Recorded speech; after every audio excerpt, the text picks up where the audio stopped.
ملاقاتیں جو ہیں وہ کنفرم سورسز کرتے ہیں کہ ان کی ہوئی ہیں، اور اس میں ایک سب سے اہم بات جو ہے وہ ڈسکس ہوئی ہے، جو میاں صاحب کا سعودیہ جانے کا مقصد تھا وہ یہی تھا کہ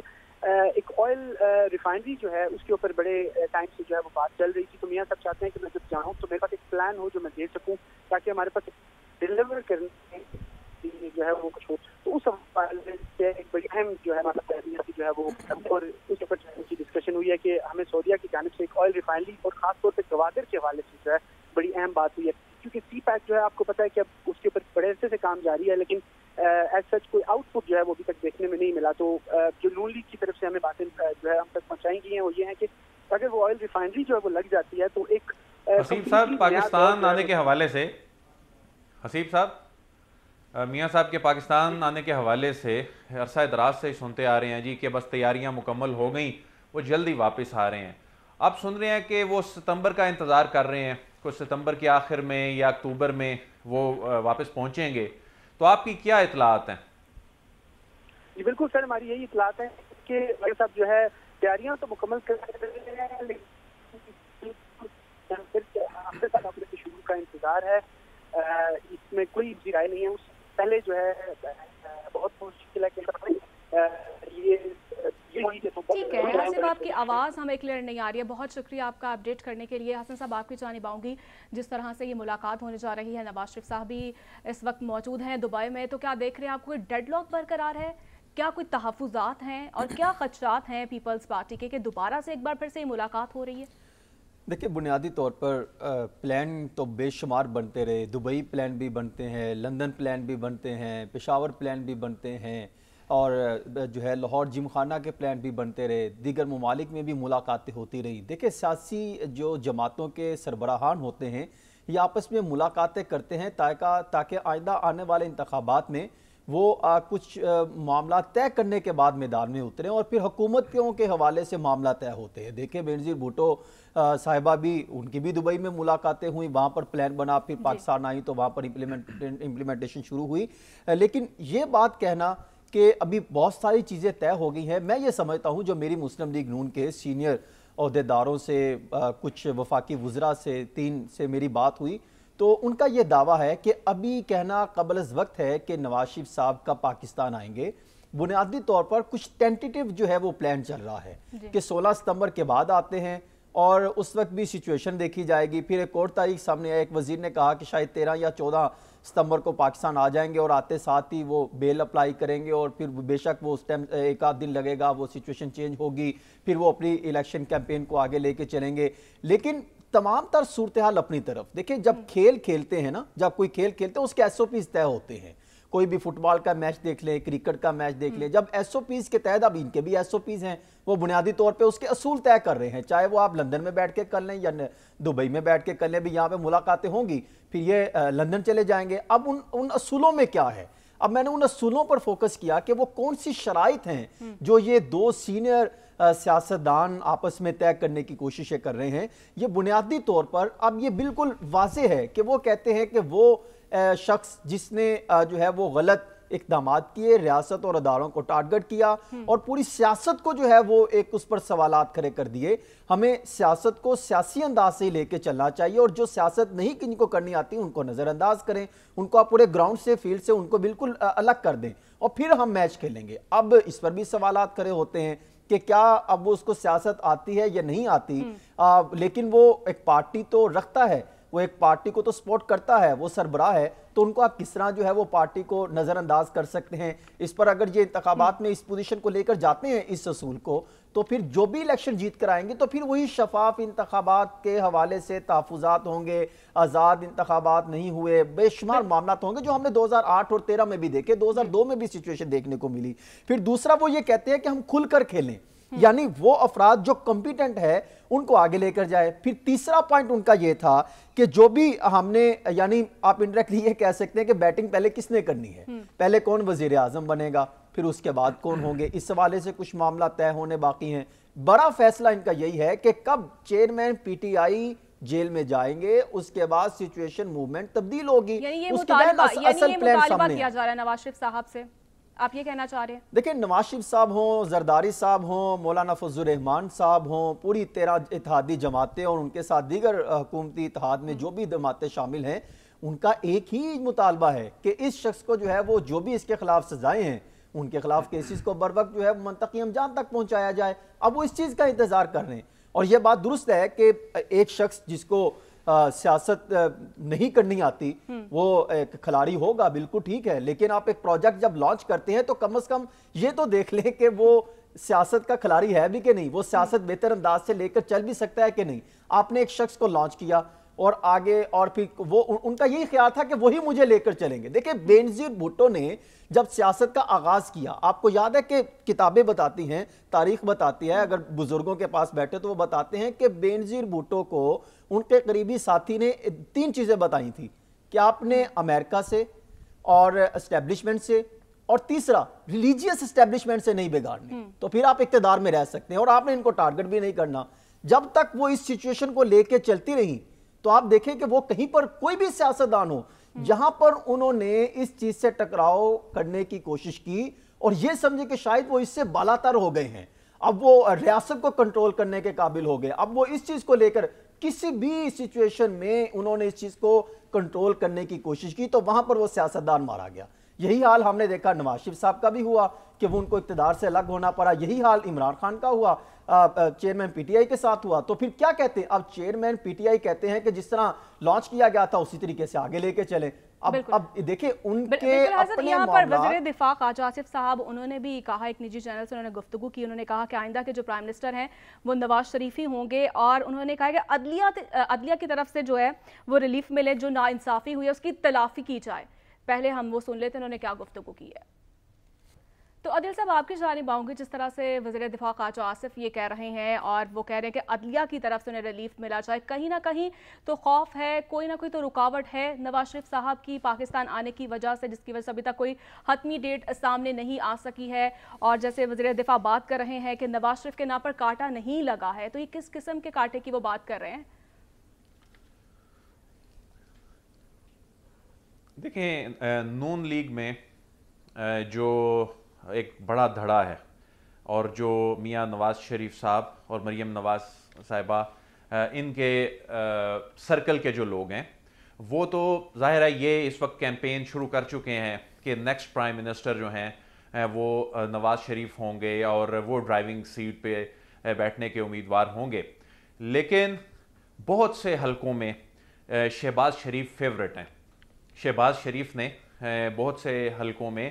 موجودہ صورتحال میں، مشکل صورتحال میں جس طرح سے ڈیلیور کیا، تو ان کی پوزیشن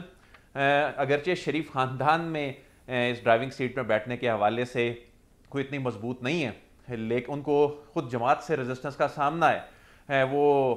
جو تقریبات ہو رہی ہیں اس میں بھی میاں نواز شریف صاحب کی تعریف کرتے دکھائی دیتے ہیں، ظاہر ہے ان کے وہ قائد ہیں، لیکن حقیقت یہ ہے کہ شہباز شریف صاحب کو بھی نظر انداز نہیں کیا جا سکتا اس گیم سے۔ اس اگلی اگر حکومت بنتی ہے اور اس میں نون لیگ اتنے نمبرز لینے میں کامیاب ہوتی ہے تو اس میں شہباز شریف صاحب کے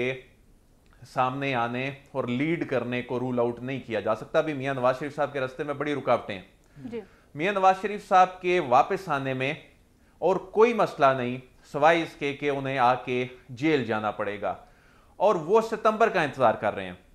وہ سمجھتے ہیں کہ شارع دستور میں ایک عمارت میں ستمبر تک تبدیلی ہو جاتی ہے،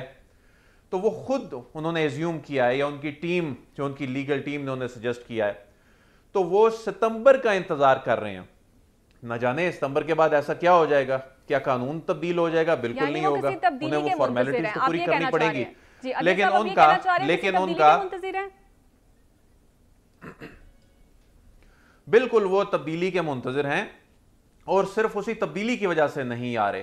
اور جو اس وقت دبئی میں ملاقاتیں ہو رہی ہیں اس سے متعلق بھی میں آپ کو اپڈیٹ کرنا چاہوں گا، جو کہ حسیب صاحب سے بات ہو رہی تھی۔ دبئی میں جو ملاقاتیں ہیں اس میں خالصتاً نگران سیٹ اپ پہ بات ہو رہی ہے، اور میں آپ کو خبر بھی دیتا چلوں کہ نون لیگ کے جو کچھ عام لوگوں سے میری بات ہوئی ہے کہ ان سے جب میں نے یہ پوچھا کہ جی اسحاق ڈار صاحب کے نام کے حوالے سے بات چیت ہو رہی ہے کہ اسحاق ڈار صاحب کا نام نگران سیٹ اپ کے لیے نون لیگ دینا چاہتی ہے، تو انہوں نے کہا کہ بالکل یہ کنڈیشن اس لیے سامنے آئی کہ نون لیگ کو جب یہ کہا جا رہا ہے کہ آپ نگران سیٹ اپ میں کوئی اکانومی کے بیک گراؤنڈ کی شخصیت کو لے کے آئیں، تو نون لیگ میں یہ خدشہ ہے، وہ یہ خوف پایا جاتا ہے کہ نگران سیٹ اپ میں اگر کوئی ٹیکنوکریٹ آتا ہے اور خاص طور پہ وہ بیرون ملک سے آتا ہے تو صورتحال ان کے ہاتھ سے نکل سکتی ہے. وہ ٹرسٹ نہیں کرنا چاہتے کسی ایسے شخص پر جس کا ان کے ساتھ کوئی ڈائریکٹ لنک نہیں ہے. وہ کہہ رہے ہیں اچھا اکانومی کے بیک گراؤنڈ کا یا موجودہ معاشی صورتحال کا ہی اگر بہانہ ہے تو اسحاق ڈار صاحب کیوں نہیں؟ تو اسحاق ڈار صاحب جو ہیں ان کے اگر انہوں نے آنا ہے تو وہ ساتھ ڈنڈا چلانے کی ان میں ایک اہلیت بھی ہے. تو نون لیگ کا کنسرن بنیادی طور پہ یہ ہے کوئی ایسا شخص ہو جو موجودہ پولیٹیکل سچویشن کو بھی ہینڈل کر سکے. عدیل یہ تو پھر آپ ہمیں بریکنگ نیوز دے رہے ہیں کہ اگر مسلم لیگ نون اسحاق ڈار صاحب کا نام لے کر آنا چاہ رہی ہے تو جی زرداری صاحب کے ساتھ یہ نام شیئر کیا گیا ہے اور ان کے سامنے رکھا گیا اور انہوں نے کہا ہے کہ آپ نے اگر نگران سیٹ اپ میں اگر آپ یہی کہتے ہیں کہ ٹیکنوکریٹ کوئی آئے اور معاشی معاملات کو لے کے چلے پھر وہ اسحاق ڈاری ہوں گے. اچھا اس میں ایک مسئلہ یہ ہے کہ اگر اسحاق ڈار صاحب نے آنا ہے یا کسی معاشی بیک گراؤنڈ والی شخصیت نے آنا ہے تو ہمارا جو سیکشن 230 ہے وہ محدود کر دیتا ہے نگران پرائم منسٹر یا نگران جو چیف منسٹر ہیں ان کے اختیارات کو کہ آپ نہ بڑے پالیسی ڈیسیژن لے سکتے ہیں نہ آپ جو روٹین معاملات کے علاوہ اور کوئی چیز دیکھ سکتے ہیں. پھر غیر جانبداری کے حوالے سے بہت کچھ لکھا ہوا ہے. اس کے علاوہ آپ جو انٹرنیشنل آرگنائزیشنز ہیں ان کے ساتھ نیگوسیشن نہیں کر سکتے. تو ایسی صورتحال میں یہاں تک بھی انڈر کنسیڈریشن ہے کہ جو الیکشن ایکٹ کا سیکشن 230 ہے اس کو امینڈ کیا جائے اور اس حوالے سے جو انتخابی اصلاحات کمیٹی کے جو بھی سیشن چل رہے ہیں جو کہ بالکل اپنی کنکلوڈنگ سٹیج پہ ہیں تو اس میں پھر یہ چیز فوری طور پہ لائی جا سکتی ہے اور جاتی ہوئی اسمبلی سے الیکشن ایکٹ کے سیکشن 230 کو امینڈ بھی کیا جا سکتا ہے. تو اگر نگران سیٹ اپ آنا ہے ایک معاشی بیک گراؤنڈ والی شخصیت کے نام کے ساتھ تو ایسے میں نون لیگ یہ کہہ رہی ہے پھر وہ اسحاق ڈار صاحب ہوں گے. لیکن اس میں بہت سے سوالات اٹھیں گے ان کی غیر جانبداری کے حوالے سے. جو آئین پاکستان ہے جو آئین کا آرٹیکل 224 ہے اس میں تو یہ کہا گیا ہے کہ نگران جو بھی سیٹ اپ کا حصہ ہوگا اس کے امیجیٹ فیملی ممبرز الیکشن میں نہیں جا سکتے. تو اس صورت میں ان کے جو امیجیٹ فیملی ممبرز ہیں ان کو اسپیسیفائی بھی کیا ہے ان کی اہلیہ یا بچے جو ہیں وہ نہیں جا سکتے لیکن ان کی ظاہر ہے شریف خاندان کے ساتھ رشتہ داری ہے. لیکن یہ کہا جا رہا ہے کہ آئین کی یہ شک اس کو متاثر نہیں کرتی. تو اس حوالے سے نون لیگ یہ کہہ رہی ہے کہ معاشی بیک گراؤنڈ سے زیادہ امپیکٹ اس بات کا ہے کہ کوئی ڈنڈا چلانے والا نگران پرائم منسٹر ہو جو موجودہ صورتحال میں ایک تو ساری سچویشن کو ٹیکل بھی کر لے. اور جی عادل صاحب آپ کا کامنٹ آ چکا ہے. مولانا فضل الرحمان صاحب نے گفتگو کی ہے. انہوں نے کہا ہے کہ مجھے لگ رہا ہے کہ الیکشن قریب ہیں اور نگران حکومت کو اب سوچنا ہوگا الیکشن کب اور کیسے ہوں گے. یہ انہوں نے گفتگو کی ہے, پہلے وہ سن لیتے ہیں.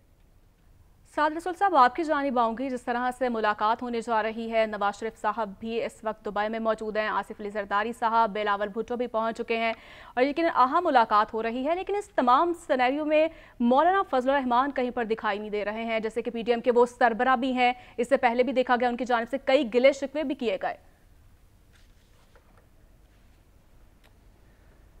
دیکھیے بسم اللہ الرحمن الرحیم, گزارش یہ ہے کہ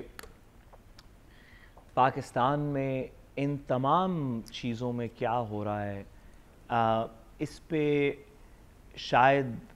دیگر اوقات میں تو انسان کچھ ہنس بول کے کچھ اپنی دلجوئی کر کے تبصرہ کر سکتا ہے, لیکن آج کل کچھ دن ہی اس طرح کے دکھ کے چل رہے ہیں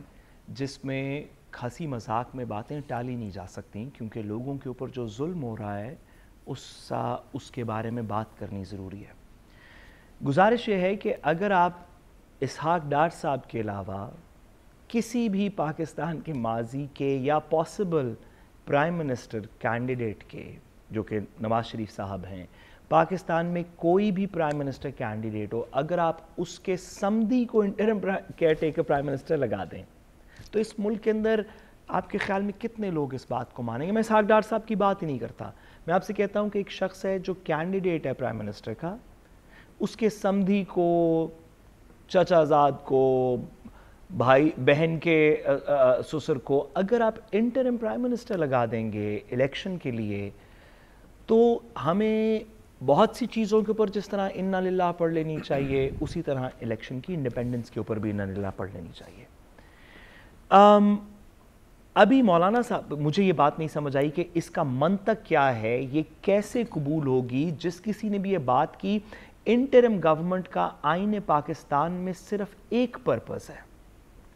کہ وہ شفافیت سے الیکشن کروا دے۔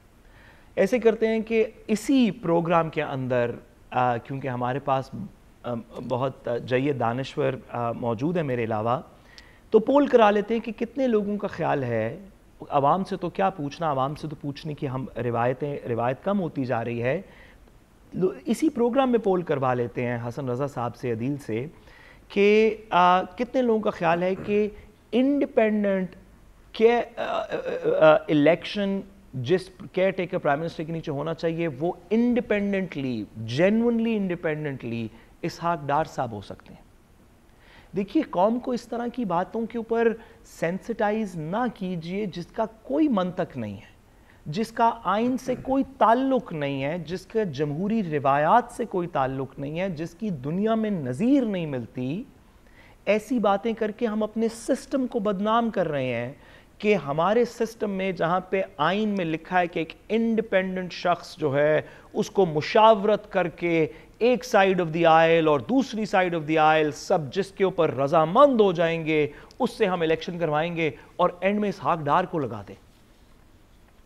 اس طرح سسٹمز بدنام ہوتے ہیں، اس طرح لوگوں کا یقین اٹھ جاتا ہے جمہوریت سے، آئین سے۔ اتنا ظلم نہ کریں اس سسٹم کے ساتھ۔ دوسری بات، مولانا فضل الرحمان صاحب کا بیان بڑا انٹرسٹنگ مجھے لگا۔ اگر آپ کی اجازت سے ان کی پارٹی میں سے کسی سے ہم پوچھ لیں کہ جو انہوں نے کہا کہ آئی ایم ایف فرنٹ مین کا کردار ادا کر رہا ہے، تو کس کا فرنٹ مین ہے آئی ایم ایف؟ اگر وہ نشاندہی کر دیں تو پاکستان میں جو 2-3 اور چیزوں پہ بحث چل رہی ہے میرا خیال ہے ان پہ بھی کچھ روشنی پڑ جائے گی کہ آئی ایم ایف کس کا فرنٹ مین ہے۔ اگر مولانا صاحب اس پہ تھوڑی روشنی ڈال دیں تو بڑا اچھا ہو۔ میں آخری گزارش اس آپ کے سوال کے جواب میں دیتا چلوں کہ میں پاکستان کی ہر سیاسی بات کو، ہر ادارے کو، ہر انسٹیٹیوشنل ڈیسیژن کو سر بخم تسلیم کرنے کو تیار ہوں۔ ہمارے سیاستدان آپس میں لڑیں، جھگڑیں، فیصلے کریں، اداروں کے اندر بات ہو، عدالتوں سے فیصلے ہوں، سب چیزوں پہ ہم تیار ہیں۔ پاکستانی سب چیزوں کے ساتھ ہیں،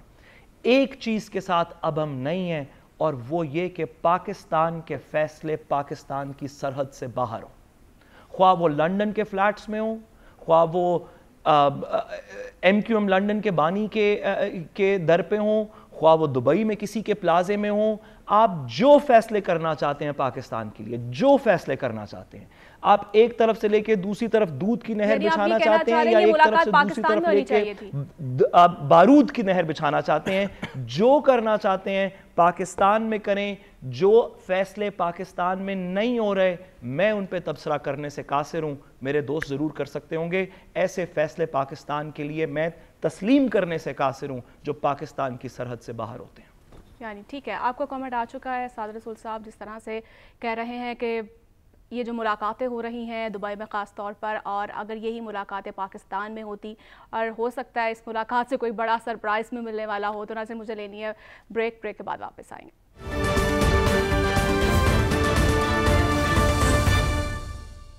ویلکم بیک ناظرین، اور بات کریں گے اہم معاملہ ہے توشہ خانہ کے حوالے سے۔ تحائف لینے کا یہ معاملہ ہے اور حکومت اس حوالے سے کیوں خوف زدہ ہے، اور توشہ خانہ کے جو تحائف ہیں انہیں کیوں پبلک نہیں کیا جا رہا، آڈٹ کیوں نہیں کروایا جا رہا، اسی پر ہم مزید بات کریں گے۔ حسن ہمارے ساتھ موجود ہے۔ حسن، آپ کیا دیکھ رہے ہیں توشہ خانہ کے حوالے سے؟ حکومت کیوں اتنا ڈر رہی ہے، کیوں ریکارڈ کو پبلک نہیں کیا جا رہا؟ دیکھیں، بنیادی طور پر آڈیٹر جنرل آف پاکستان نے ایک جو لیٹسٹ آڈٹ رپورٹ انہوں نے شائع کر کے وزیر اعظم آفس اور دیگر متعلقہ محکموں کو بھجوایا ہے،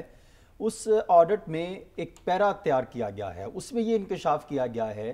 کہ پبلک اکاؤنٹس کمیٹی کی طرف سے بھی ہدایت دی گئی اور وہ خود بھی آڈیٹر جنرل آف پاکستان کی ٹیم بھی کیبنٹ ڈویژن کے پاس جاتی ہے اور ان سے درخواست کرتی ہے کہ توشہ خانہ کا ریکارڈ دیا جائے تاکہ اس کا آڈٹ کیا جا سکے، اور متعدد بار ان سے رابطہ کرنے کے باوجود ان کو توشہ خانہ کا ریکارڈ نہیں دیا جاتا، جس کی وجہ سے آڈٹ نہیں ہو پاتا۔ اب وہ آڈٹ پیرے میں سٹارٹ ہی وہ کرتے ہیں سپریم کورٹ آف پاکستان کے ایک آرڈر کے مطابق جو کہ 8 جولائی 2013 کو ہے۔ وہ یہ کہتے ہیں کہ اس آرڈر کا حوالہ دیتے ہیں کہ اس آرڈر کے مطابق بے شک کوئی بھی ایسا ڈاکومنٹ ہو چاہے وہ سیکرٹ ہو لیکن اس کا آڈٹ کرنے کا پابند ہے آڈیٹر جنرل آف پاکستان۔ اب انہوں نے بڑی تفصیلاً ان سے آگاہ کیا، پھر معاملہ پبلک اکاؤنٹس کمیٹی کے سپرد بھی گیا، انہوں نے بھی اس معاملے کی نشاندہی کی کہ آپ تمام ریکارڈ دیں۔ وہ الگ بات ہے کہ انہوں نے پبلک کر دیا چند ماہ قبل، لیکن پبلک کرنا اور آڈٹ کرنا دو مختلف جو ہے وہ معاملات ہیں۔ پبلک کرنے کے بعد جو آڈیٹر جنرل کی ٹیکنیکل ٹیم اور دیگر معاملات جو متعلقہ افسران ہوتے ہیں وہ اس کو مختلف انداز سے پہلوؤں کا جائزہ لیتے ہیں، اور وہ یہ نہیں ہے کہ صرف پی ٹی آئی کے دور حکومت کا ہوگا، اس میں نون لیگ کا بھی ہے، پیپلز پارٹی کا دور بھی ہے، ماضی میں جو بھی وزرائے اعظم رہے انہوں نے کب کیا کیا کس طریقے سے کیا، وہ تمام کا آڈٹ کرنا چاہتے ہیں۔ نہ تو انہوں نے 10 سال کا دیا نہ اس سے پہلے کا دیا۔ اگر یہ ریکارڈ ان کو نہیں دیتے، حربے کیوں استعمال کیے جا رہے ہیں؟ تاخیری حربے استعمال کیے جا رہے ہیں۔ مسئلہ یہ ہے کہ اس میں ایک سیاسی جماعت انوالو نہیں ہے۔ اگر آپ دیکھیں کہ جو انہوں نے 422 صفحات پر مشتمل جو 10 15 20 سال کا ریکارڈ پبلک کیا ہے اس میں بے شمار افراد آتے ہیں، تمام سابق وزرائے لگ بھگ آتے ہیں، اور کئی ایسی شخصیات ہیں جو بڑے دعوے کرتے تھے کہ فلاں شخص توشہ خانہ سے فائدہ اٹھا گیا، سب نے فائدہ اٹھایا۔ مان لیا کہ چیئرمین پی ٹی آئی نے ایک غلط کام کیا، اخلاقیات کے حوالے سے ان پر سوالات کرے ہوتے ہیں، توشہ خانہ کا ایک بڑا امپورٹنٹ کیس سامنے آ رہا ہے، لیکن آڈیٹر جنرل جب آڈٹ کرے گا پھر وہ دیکھے گا کہ جو کمیٹی کے فیصلے تھے، جو ہے وہ آپ نے کتنے میں فروخت کرنا تھا، کتنے میں آپ نے پبلک کرنا تھا، کتنے میں آپ لے سکتے تھے، جو ایس او پیز تھے کیا اس پر عمل درآمد کیا۔ تو اگر آڈٹ نہیں ہوتا تو یہاں پر ایک بہت بڑا کویسچن مارک جو ہے وہ سٹینڈ کرتا ہے۔ اس کا مطلب حکومتیں آڈیٹر جنرل کو ریکارڈ دینے سے فرار اختیار کر رہی ہے، تاکہ اگر ریکارڈ ان کو دیں گے تو پھر ایک نیا پنڈورا باکس کھل جائے گا۔ یہ آڈیٹر جنرل آف پاکستان نے لیٹسٹ آڈٹ رپورٹ ہم آپ کے سامنے دکھا رہے ہیں، اس میں وہ کہتے ہیں کہ اس کو رسپانسیبل جتنے بھی ذمہ داران ہیں ان کے خلاف رسپانسیبلٹی فکس کر کے ان کے خلاف ایکشن لیا جائے، اور اس کا آڈٹ کمپلسری ہے، آڈٹ ہونا ضروری ہے، اور اگر آڈٹ نہیں ہوتا تو پھر کویسچن مارک سٹینڈ کرے گا۔ دیکھیں ہم مان لیا کہ توشہ خانہ کو سب نے بیچا، سب نے اس کو اپنے اینگل سے لیا، اور ابھی ٹھیک ہے حسن آپ کا پوائنٹ آ چکا ہے۔ عادل صاحب میں آپ کی جانب آؤں گی، توشہ خانہ سے جڑے یہ تنازعات ہیں کب ختم ہوں گے اور حکومت کے جو تحفظات ہیں خدشات ہیں وہ کیسے دور ہوں گے؟ دیکھیں توشہ خانہ کو میں سوائے وہ جو گاڑیوں کا معاملہ تھا نا، وہ بھی جو میاں نواز شریف اور یوسف رضا گیلانی سے متعلقہ تھا، سوائے اس کے باقی تمام چیزوں کو قانونی تحفظ حاصل ہے۔ یہ ایک اخلاقی معاملہ ہے کہ ہمارے حکمران کس طرح کروڑوں روپے کے جو تحائف ہیں یہ کوڑیوں کے بھاؤ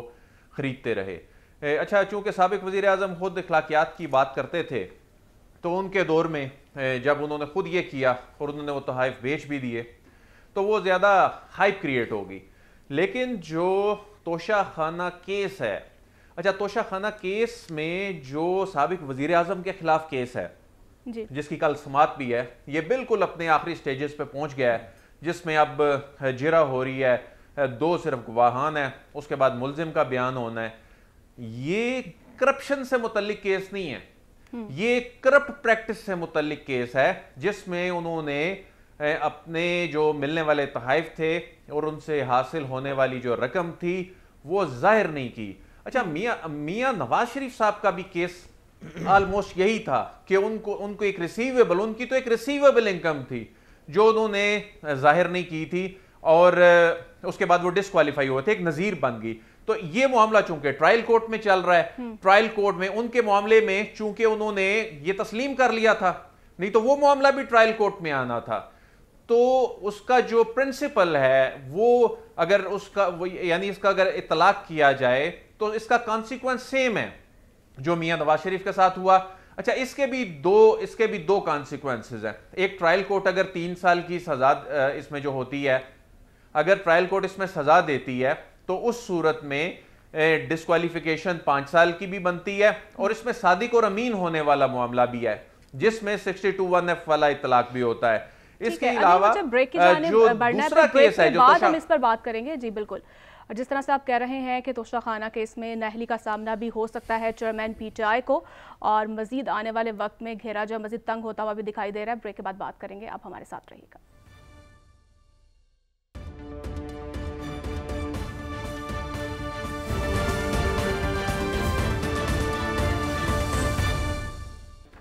ویلکم بیک ناظرین. اور سعد رسول صاحب آپ کی جانب آؤں گے. جس طرح سے ہم بات کر رہے ہیں توشہ خانہ کیس میں کل چیئرمین پی ٹی آئی کی پیشی بھی ہے، اور اب کیا دیکھ رہے ہیں چیئرمین پی ٹی آئی کا مستقبل اس کیس میں؟ دیکھیے، سب سے پہلے تو میں وفاقی حکومت اور خاص طور پہ عدیل وڑائچ صاحب کے دوست رانا ثناء اللہ صاحب سے گزارش کرنا چاہتا ہوں کہ عدیل وڑائچ صاحب نے ابھی ٹی وی پہ اس حد تک سچ بولا کہ نواز شریف صاحب اور زرداری صاحب کا جو کیس ہے وہ اصل میں ایک لاء کی وائلیشن ہے اور باقی چیزوں کے اندر لاء کی وائلیشن نہیں ہے. میں ریکمینڈ کروں گا کہ اگر ان کی زبان قلم نہ کی جائے تو باقی سب کے لیے اس طرح کی اگزامپل کریٹ نہیں ہوگی، اور شاید کل کو دیگر لوگ بھی توشہ خانہ سے پوچھیں کہ انٹیریئر منسٹر صاحب نے خود کیا لیا یا سابق وزیر اعظم کی بیٹی نے کیا لیا، اور اس طرح کے مزید سوال اٹھیں گے. تو اس طرح کے فساد کو ہمیں فوراً سے پہلے اسی پروگرام کے آخر میں ختم یا بند کر دینا چاہیے. دوسری بات میں کروں کہ اس کے اندر کیا دو رائے ہیں کہ عمران خان صاحب کے خلاف کرپٹ پریکٹسز کا ایک کیس ہے جو کہ پروو ہو جائے گا، اور یہ جو دیگر باتیں ہیں کہ کسی نے گاڑی لی، کسی نے کچھ لیا، وہ قانون میں اجازت بھی نہیں تھی، اسپیشل ریلیکسیشن کی گئی، یہ کوئی اتنی زیادہ میٹر نہیں کرتی. یہ نواز شریف صاحب زرداری صاحب کے بارے میں ان کی خدمات دیکھیں، انہوں نے موٹر وے نہیں بنائی اور وہ کیا کر کے دیں آپ کو، اس کے بعد بھی آپ توشہ خانہ پوچھ رہے ہیں. عدیل وڑائچ صاحب مہربانی کر کے اس طرح کی گستاخی آئندہ سے نہ کیجیے گا. جی ٹھیک ہے، آپ کا کامنٹ آ چکا ہے اور پروگرام کا وقت بھی ختم ہوا چاہتا ہے. ناظرین، جس طرح سے دیکھ رہے ہیں ہم، کل توشہ خانہ میں چیئرمین پی ٹی آئی کی کل پیشی بھی ہے، اور یقیناً اس کا کیا مستقبل ہوگا، یہ کیس آخری مراحل میں ہے، اور خاص طور پر توشہ خانہ جہاں پر کیس ہے وہاں پر ساتھ ساتھ اب حکومت کو اس کا ریکارڈ بھی پبلک کرنا چاہیے، اور اس کے ساتھ ساتھ یہ ہے کہ آڈٹ بھی کروانا چاہیے تاکہ جس سیاسی نمائندے نے جو بھی چیزیں لی ہیں تاکہ عوام کو بھی پتہ چلنا چاہیے کہ کیا کچھ ہمارے سیاسی رہنماؤں نے تحائف جو ہیں توشہ خانہ سے وصول کی ہیں. تو اس کے ساتھ مجھے اجازت دیجیے. اللہ حافظ.